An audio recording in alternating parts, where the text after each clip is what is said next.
रैखिक समीकरण चैप्टर से कुछ नियम दिए हैं, जिसमें जैसे हमारे पास दो चार रैखिक समीकरण हो, जैसे a1x + b1y + c1 = 0, second a2x + b2y + c2 = 0 होती है। समीकरण किस प्रकार से पढ़ते हैं, पूछ लिया जाए ये समीकरण कितने हल हैं, संगत है क्या संगत है, और ये दोनों रेखाएं और उसके द्वारा बिंदु प्राप्त कर लो। ठीक है, मान लो दो चर है, दो बिंदु प्राप्त करें, दोनों से जब चार बिंदुओं से समीकरण रेखाएं बनाएं तो रेखाएं एक दूसरे को काटती है कि एक दूसरे के समांतर होती है कि एक दूसरे को कोइंसाइड करती समपाती होती है। इस प्रकार से जाने के इसके लिए हमें क्या करना होगा, ये नियम बताता है। पहले इसका दोनों के गुणांकों का अनुपात करेंगे। ठीक है, इसी के गुणांकों का अनुपात करेंगे a1/a2 होगा, ये क्या हो जाएगा, y के गुणांक क्या हो जाएगा, b1/b2 हो जाएगा, और दूसरा क्या c1/c2 हो जाएगा।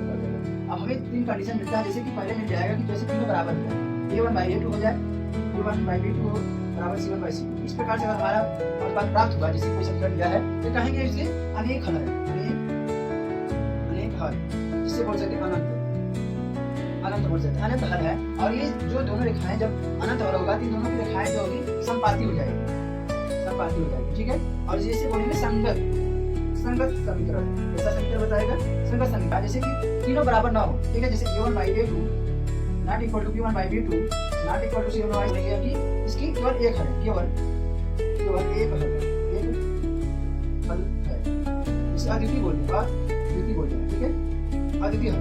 ठीक है, ये कैसे समीकरण कैसा होगा, जब एक हल होगा तो दोनों रेखाएं एक माने जब इसके बिंदु जब प्राप्त कर लिए तो एक बिंदु को कट करेगा, माने काटेगा, प्रतिच्छेदित करेगा, तो ये हमारा क्या हो जाएगा, प्रतिच्छेदित करेगी, रेखाएं प्रतिच्छेदित करेंगी,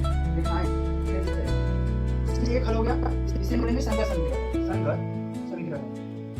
और मान लो तीसरा कंडीशन ये कहता है जैसे a1/a2 और हमारे जो बात करते हैं b1/b2 बराबर हो, लेकिन c1/c2 के बराबर ना हो, इसे बोलेंगे इसका कोई हल नहीं, समान रेखाएं समांतर होगी। ठीक है, समांतर होगी और इसका कोई हल नहीं है, और इसे कैसे समीकरण बोलेंगे, असंगत समीकरण बोलेंगे। ठीक है, इस प्रकार से हम पहले क्या करेंगे, कोई भी सवाल दिया रहेगा कहेंगे पहले इसका अनुपात निकालें, इन अनुपातों को देखेंगे कि तीनों अनुपात बराबर है, इसके अनेक हल है। अगर ये तीनों अनुपात बराबर नहीं है कहेंगे इसकी केवल एक होगा, और दो बराबर तीसरा ना बराबर, उससे कोई हल नहीं, तो बोलेंगे